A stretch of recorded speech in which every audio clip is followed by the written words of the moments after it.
Salut à tous, le journal du foot de ce mercredi 24 novembre. Le verdict est tombé pour Karim Benzema, l'attaquant des Bleus et du Real Madrid a été reconnu coupable de complicité, de délit, de tentative de chantage dans l'affaire de la vidéo compromettante de Mathieu Valbuena. Le tribunal correctionnel de Versailles l'a condamné à 1 an de prison avec sursis et 75 000 € d'amende. Cette condamnation ne devrait pas menacer l'avenir du joueur en équipe de France. Dans cette affaire, les 4 autres prévenus ont également été reconnus coupables.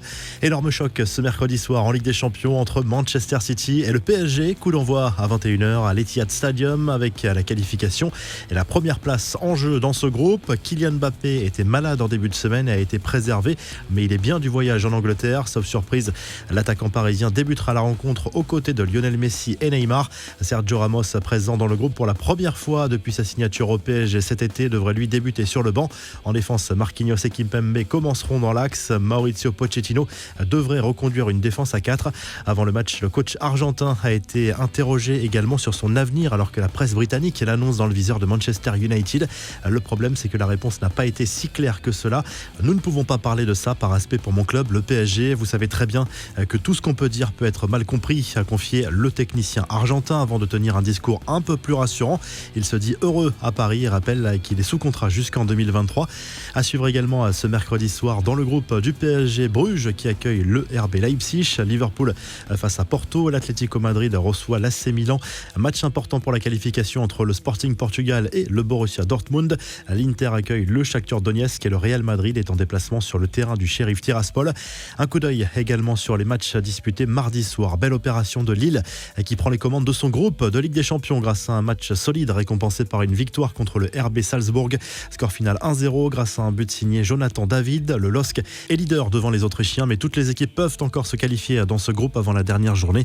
Le Bayern Munich a signé un 5e succès en 5 matchs dans la compétition cette saison. On en a gagné à Kiev 2-1 grâce notamment à un retourné acrobatique de Lewandowski. Le Barça a été tenu en échec par le Benfica Lisbonne. On y reviendra en revue de presse.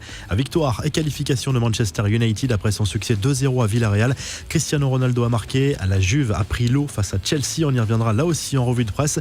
Les infos en bref, selon le Daily Mail, l'IFAB, l'institut qui régit les règles du football, va discuter d'une nouvelle innovation lors de sa réunion prévue jeudi pour permettre à des grands shows comme au Super Bowl à la mi-temps des grands matchs. L'idée serait de rallonger la mi-temps de 15 à 25 minutes. Pas sûr que cette proposition ne fasse l'unanimité. Enfin, la fin du feuilleton du couple Wanda et Mauro Icardi jusqu'au prochain épisode sans doute. La femme et agent de l'attaquant du PSG s'est confiée sur une chaîne argentine sur les récents épisodes de son couple. À ces messages échangés, cette possible rencontre à Paris entre Mauro Icardi et une actrice argentine. Il m'a dit que c'était une bêtise, que c'était l'erreur de sa vie, il ne s'est rien passé, mais Mauro aurait divorcé à ma place, a lâché Wanda Icardi. La revue de presse, le journal L'équipe propose une double une ce mercredi, dont celle-ci consacrée au match entre Manchester City et le PSG en Ligue des Champions, l'épreuve de force. Titre le quotidien sportif pour illustrer cet énorme choc européen. En jeu, la première place du groupe, notamment en Italie. Le Corriere dello Sport revient sur la déroute de la Juve, étriée 4-0 sur la pelouse de Chelsea. Les deux équipes se disputeront la première place à distance lors de la dernière journée.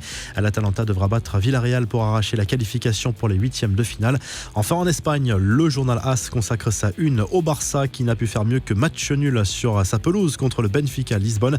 Les Blaugrana devront gagner sur le terrain du Bayern Munich lors de la dernière journée pour être certains d'accéder aux 8e de finale.